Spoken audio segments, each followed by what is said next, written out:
নমস্কাৰ বন্ধুসকল, আজি আমি অসম বুৰঞ্জী আৰু জ্যোতিষ চৰ্চা এই বিষয়টোৰ ওপৰত আজি অলপ আলোচনা কৰিম। আচলতে কেইবাখনো কিতাপ পঢ়ি পেলাই মই অলপ এই বিষয়ে অলপ এটা লিখা প্ৰস্তুত কৰিছোঁ আৰু সেইটো মই আপোনালোকৰ আগত পঢ়ি শুনাব চেষ্টা কৰিছোঁ। আপোনালোকে শুনিব নিশ্চয়। প্ৰাচীন কালৰ পৰা আমাৰ অসম কি হৈছে জ্যোতিষ চৰ্চাৰ বাবে বিখ্যাত আছিলে আৰু এটা সময়ত এই ভূখণ্ড প্ৰাগজ্যোতিষপুৰ অৰ্থাৎ প্ৰাচ্যৰ জ্যোতিষ চৰ্চা কেন্দ্ৰ নামে বিখ্যাত আছে।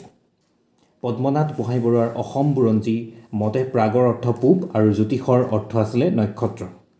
665 খ্ৰীষ্টাব্দৰ পৰাই অসমত জ্যোতিষৰ ওপৰত গ্ৰন্থ ৰচনা হোৱাৰ প্ৰমাণ পোৱা যায়।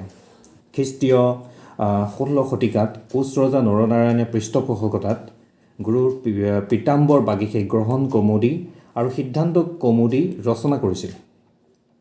ইয়াৰ আগতে প্ৰায় 7ম শতিকাত অজান দৈব্যজ্ঞৰ দ্বাৰা কামৰূপীয় নিবন্ধীয় খণ্ড সাধ্য বুলি সংস্কৃত জ্যোতিষ পুথিখন ৰচনা কৰা হৈছিল। তাৰপিছত দামোদৰ বিপ্ৰই জ্যোতিষাৰ সংগ্ৰহ নামৰ জ্যোতিষৰ পুথিখন ৰচনা কৰে। দৰঙীয়া ৰজা বিশ্বসিংহৰ ৰাজ জ্যোতিষী শ্ৰী বৰদেৱে ৰাশিজোৰা গ্ৰন্থ লিখাৰ কথা দৰং ৰাজবংশাৱলীত পোৱা যায়। প্ৰাচীন কালৰ পৰা টাই আহোমসকলেও জ্যোতিষৰ পৃষ্ঠপোষকতা কৰিছিল আৰু তাৰো অনেক উদাহৰণ দেখিবলৈ পোৱা যায়।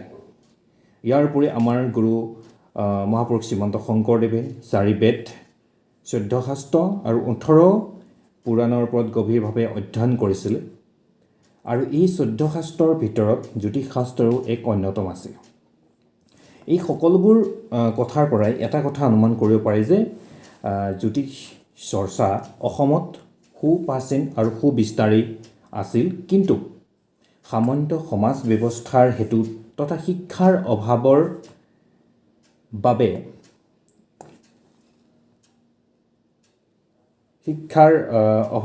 ই ব্যাপক ৰূপত প্ৰচাৰিত নহৈছিল।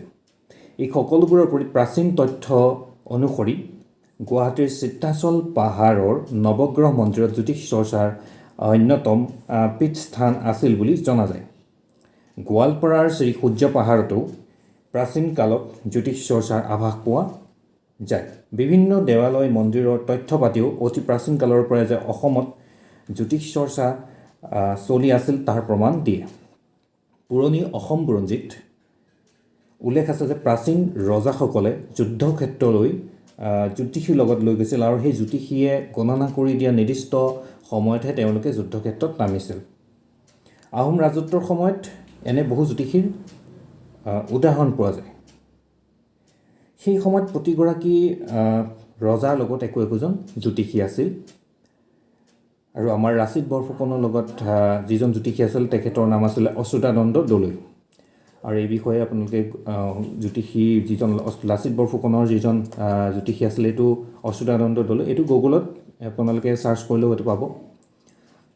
গতিকে আজি এই বিষয়টো অসম বুৰঞ্জী বিষয়টোতো বহুত গভীৰ। জ্যোতিষৰ ওপৰতে আজি অলপমান লিখা মই প্ৰস্তুত কৰি পেলাই আপোনালোকৰ আগত উল্লেখ কৰিলোঁ। ইয়াৰ আৰু বহুখিনি তথ্য আছে, মই যদি পাৰোঁ সময় পাওঁ এইটো আপোনালোকৰ মাজত অলপকৈ আনি থাকিম। আপোনালোকে নিশ্চয় পঢ়ি ভাল পাব বুলি মোৰ আশা থাকিল। ধন্যবাদ।